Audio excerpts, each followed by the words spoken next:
I'm trying to get educated on education. This is the third time I'm seeing it. The issues that are raised in this film give really strong voice to the true challenges that students are facing. I think it's going to give people, opportunities to really learn about different pathways to pursuing their ultimate goal with higher education. So it will be hopefully more likely for people to be able to be successful.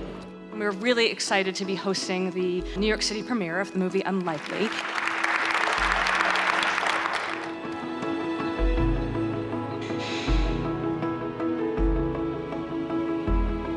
We learned that less than 50% of people actually finish school.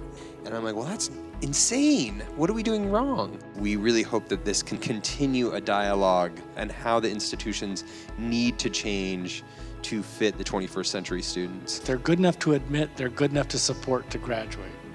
And I think this is really starting to have a huge impact. And there's some people who are seen as being deserving of high-end schools and other people who are seen as not deserving of high-end schools. And so we need to tear those kinds of messages down.